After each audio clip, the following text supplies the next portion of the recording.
Hey gang, David Henry from Inspired Tennis. Hope you're doing well. Hey listen, I did a video the other day about how to get string through blocked or shared holes. And one of the things I talked about in there was cutting the tips of the string to a point, a sharp angled point, in order to get that through a blocked or shared hole. So if you haven't seen that video yet, go back and watch that. You can see it on my site at www.inspired-tennis.com.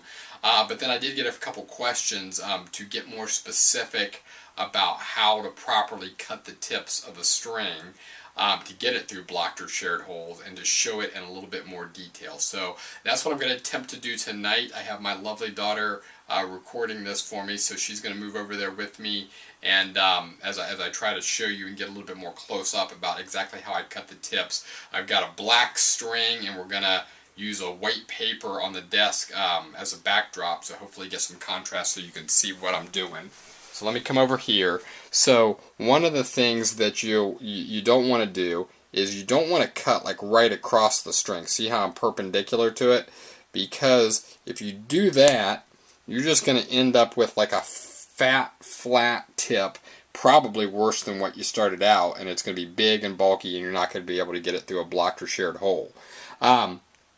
So what you want to do is you want to turn at more of an angle, almost parallel to the string. I mean, you can't get quite parallel because you've got to cut it at an angle, but try to get as close to parallel as you can,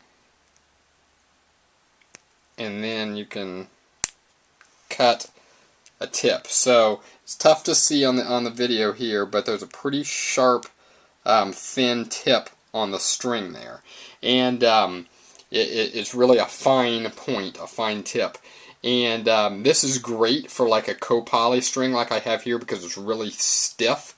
But if you get too fine of a tip on like a softer string, like a multi or natural gut, then that's just going to get too flimsy. So on a string like that, you might want to go at a little bit lesser of an angle. You still want a sharp point, but maybe not quite as sharp of an angle, because then that way it's not as fine of a point and it's not as flimsy. Okay, I know it's tough to see on here, but just kind of listen to what I'm saying and hopefully see it as well.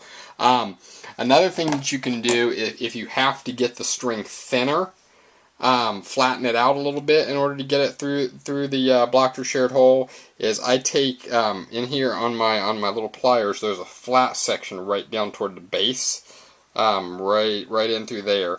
So I will I'll take the tip of the string and I'll just smash it, basically, you know, a centimeter or so of it.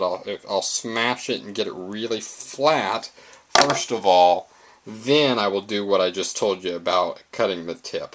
So not only do you have a sharp angle, but it's also very flat and it can fit through tight areas if you need to. So hope that helps a little bit, gang, on cutting the tips so that you can get string through blocked or shared holes.